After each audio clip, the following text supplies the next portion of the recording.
Alhamdulillahi alladzi hadana bidinil Islam wa ashhadu an la ilaha illallah wahdahu la syarika lah syahadatan tunji qailaha min syiddati yaumiz ziham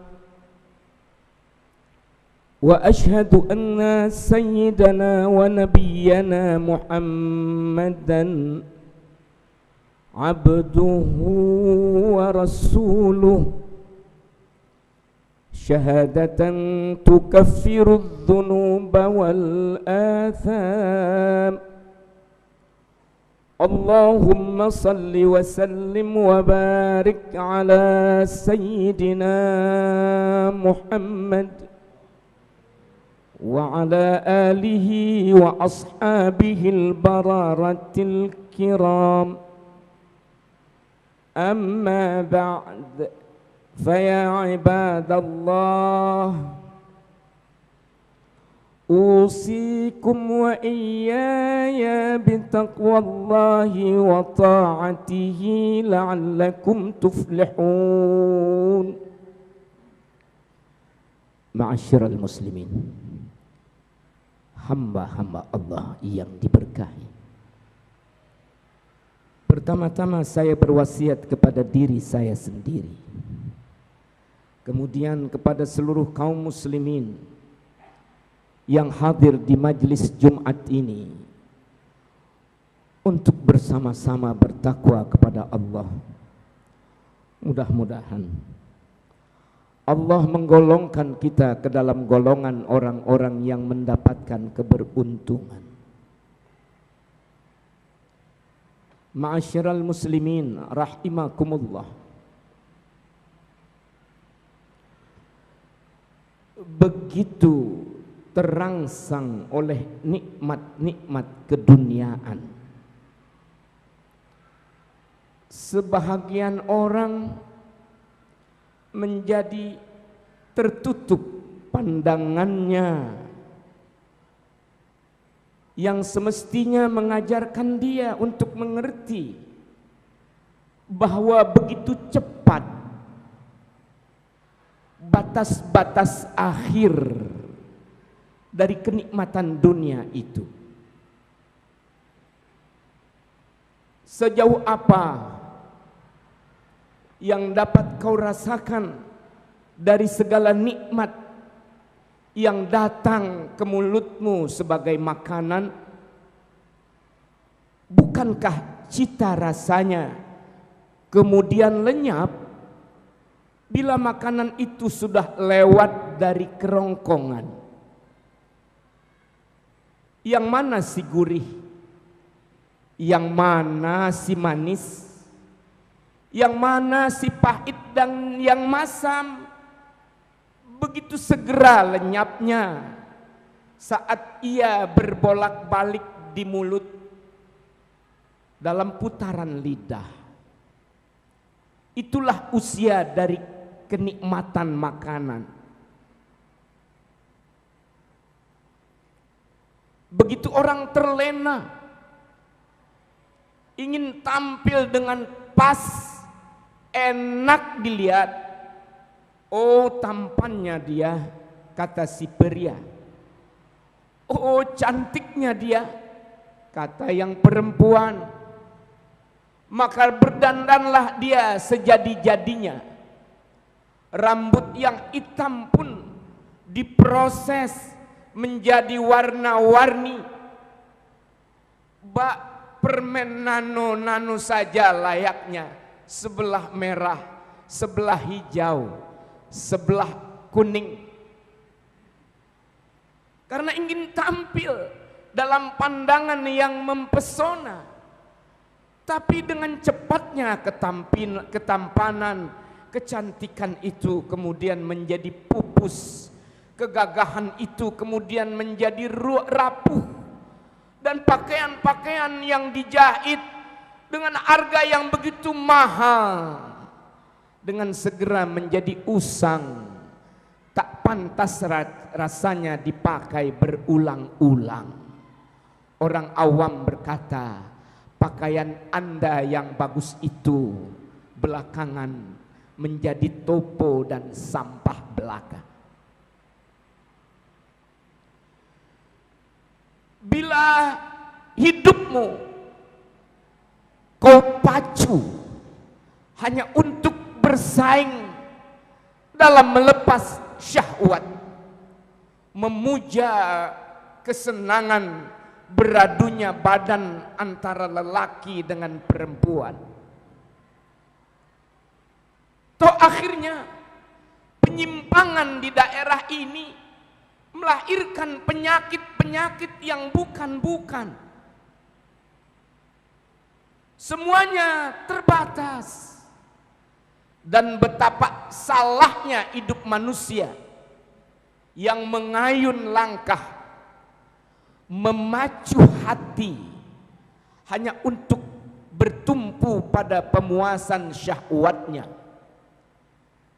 Ketika belakangan hari dia telah menjadi agen-agen penyebar penyakit pembunuhan generasi manusia, AIDS namanya, yang sampai sekarang orang masih kelabakan mencari obatnya. Dia seperti bersembunyi di balik penghalang-penghalang yang ketat.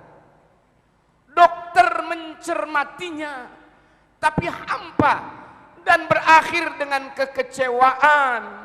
Sudahlah, yang penting yang belum kena jangan mencoba-coba untuk menceburkan diri ke daerah penyakit yang membunuh generasi manusia itu. Itulah bacaan yang cermat tentang segala nikmat keduniaan. Yang kau makan hanyalah terbatas, kau lebihkan jadi penyakit yang membunuh ragamu, mematikan jiwamu. Yang kau pakai berakhir dengan penyesalan. Yang kau kejar berupa pemujaan syahwat, bila salah jalannya kau sendiri berubah menjadi penyebar alat-alat pembunuhan manusia. Tapi tak urung, karena begitu gandrung, terjerembab dalam lembah yang curam dan salah. Manusia yang salah pandang dengan kenikmatan dunia itu tetap saja terpesona dalam persaingan memperebutkannya. Semuanya dipacu untuk ingin serba banyak. Banyak duitnya, banyak pengagumnya, banyak orang-orang yang ingin mengikuti ucapan-ucapannya. Hanya jadi pertanyaan bila tak mau membaca ayat Al-Quran yang berkata, Alhaakumut takatsur hatta zurtumul maqabir. Kalla sawfa ta'lamun, thumma kalla sawfa ta'lamun. Kamu telah dibuat lalai oleh keinginan serba banyak.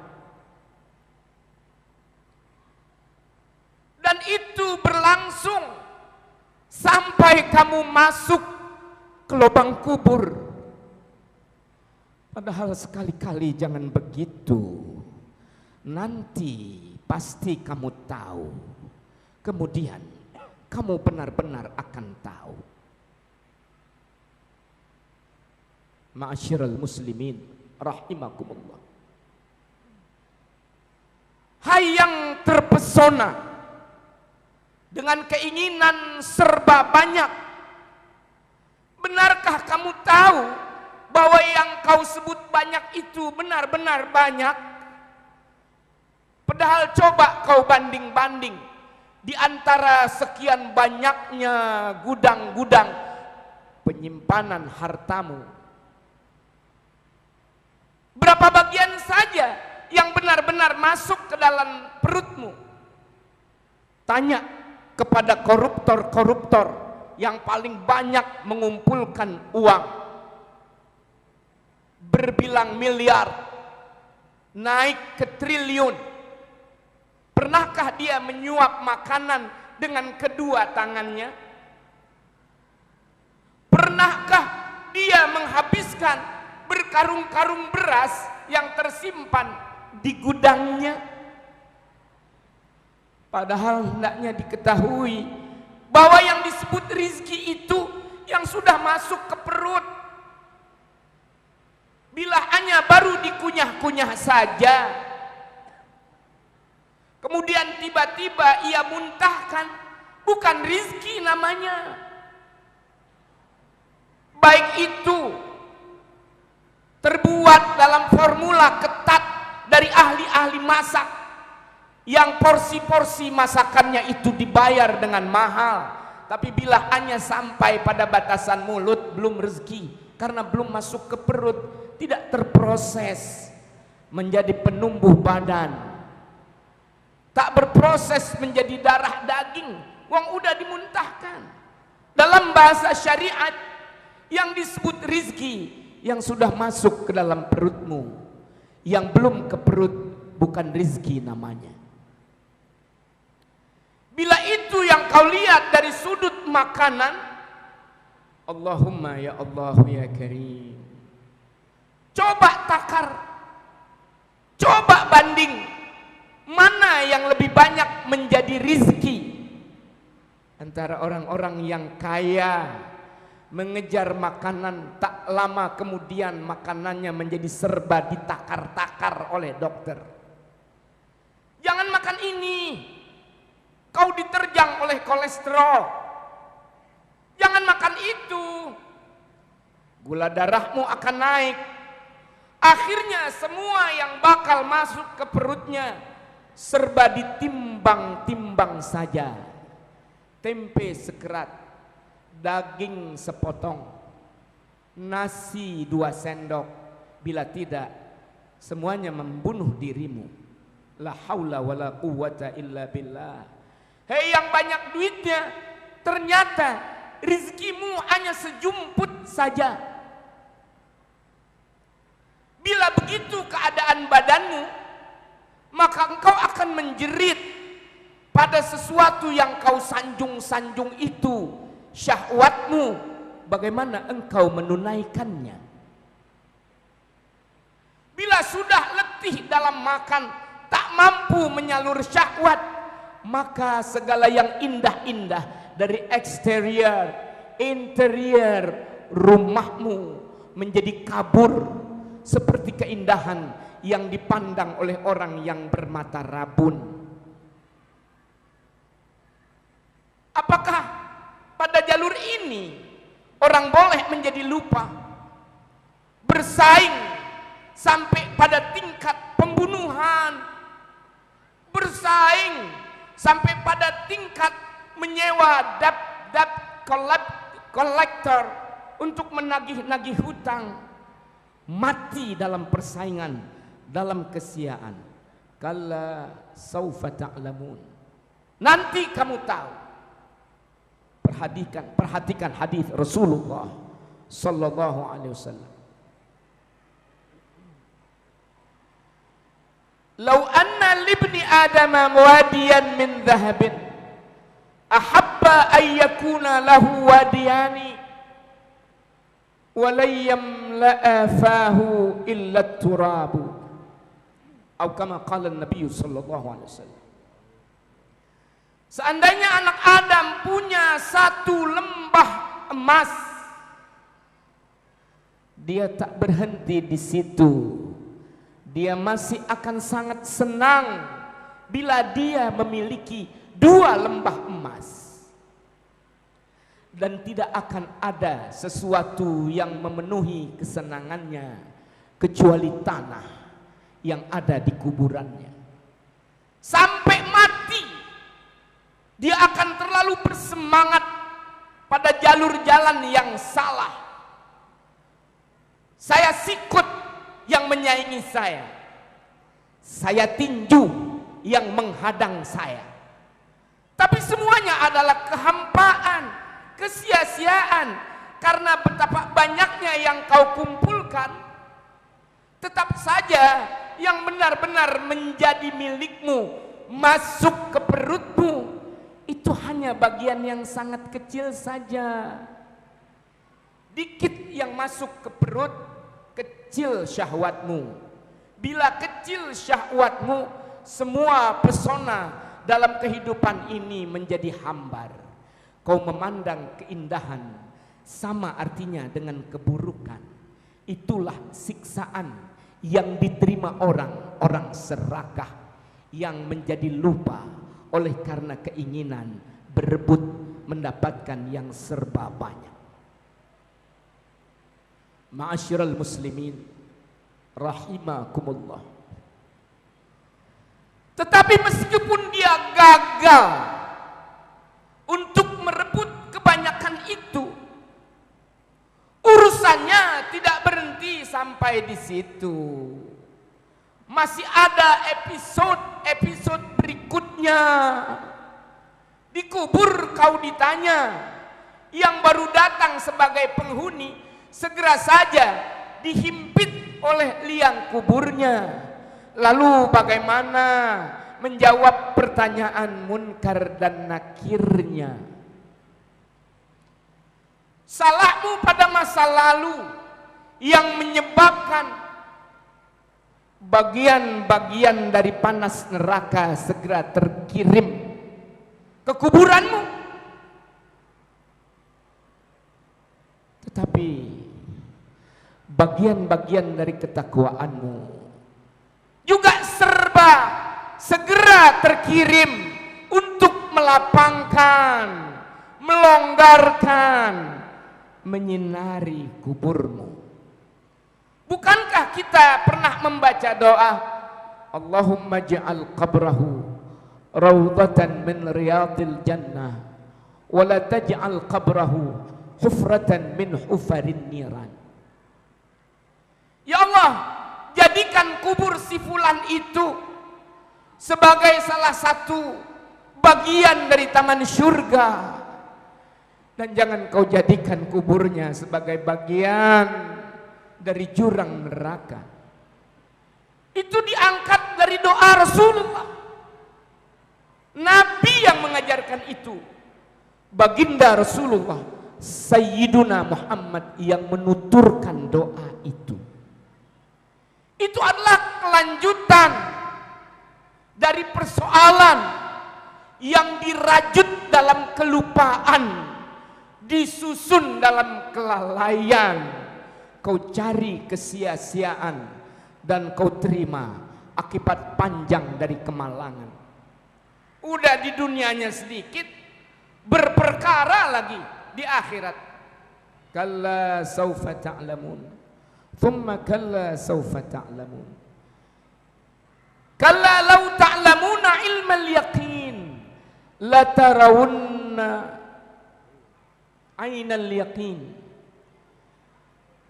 Sekali-kali bila telah engkau melihat dengan yakin dan kau ketahui dengan ilmu yang yakin, kamu bakal masuk neraka jahim. Akses kelupaan memanjang begitu lama, dan bagaimana jalan penyelamatannya? Ma'asyiral muslimin rahimakumullah, mencari yang banyak tetapi jadinya sedikit, akibat sedikit tetapi berakibat di akhirat dengan akibat kecelakaan yang tak punya pos penghentian. Ini yang harus segera disadari cepat-cepat. Umur tak seberapa lama, mengapa diisi dengan isi-isi yang buruk belaka? Umur yang diberikan Allah Ta'ala ada batasan-batasannya. Bila engkau melangkah terlalu lupa, lalu menjulur ke depan sampai lupa dengan tempat pengembalian. Oleh sebab itu, Nabi pernah mengajarkan, Allahumma inni a'udzubika min syarri nafsi wa min syarri kulli dabbatin anta akhidhum binasiyatiha inna rabbi ala siratim mustaqim. Doa yang diajarkan oleh Rasulullah, Allahumma inni a'udzubika min syarri nafsi. Ya Allah, sesungguhnya aku berlindung kepada Engkau dari kejahatan diriku sendiri. Aku yang menjadi sutradara roda perjalanan hidupku yang menuju kepada celaka. Sebelum kecelakaan itu ditimpakan dari luar, Rasulullah mengajak kita untuk berlindung dari kejahatan-kejahatan akibat perbuatan kita sendiri.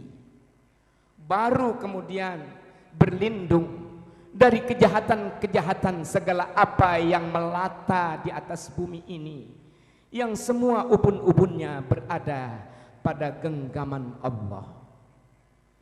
Ma'asyiral muslimin rahimakumullah, hanya di tangan Allah lah hidayah untuk mendapatkan as-siratal mustaqim, jalan yang lurus, jalan menuju kepada ampunan dan keridhaannya. Mudah-mudahan khutbah Jumat ini bertempat di hati kita bersama-sama. Mudah-mudahan Allah melimpahkan ampunan-ampunan kepada kita, memberikan tambahan taufik dan hidayah ke dalam sanubari kita, dan melampangkan dada kita untuk menerima secara lebih dari apa yang Ia hidayahkan itu, sehingga kita menjadi semakin mampu memandang yang hak adalah hak lalu kita mengikutinya, memandang yang batil adalah batil lalu kita menjauhinya. Inna ahsanal mawa'idh syafiyah kalamu man la takhfa alaihi khafiyah. Wallahu subhanahu wa ta'ala yaqul wa biqawlihi yahtadil muhtadun. Wa idza quri'al Qur'anu fastami'u lahu wa ansitu la'allakum turhamun. A'udzu billahi minasy syaithanir rajim. Wa dzakkir fa inna dzikra tanfa'ul mu'minin. Dan berikanlah peringatan, karena sesungguhnya peringatan itu berguna buat mereka yang punya iman. Barakallahu li wa lakum fil Qur'anil azim wa nafa'ani wa iyyakum bima fihi minal ayati wadh-dhikril hakim wa taqabbala minni wa minkum tilawatahu innahu huwas sami'ul alim. Aqulu qawli hadha wa astaghfirullahal azim li wa lakum wa lisairil muslimina wal muslimat wal mu'minina wal mu'minat fastaghfiruh innahu huwal ghafurur rahim.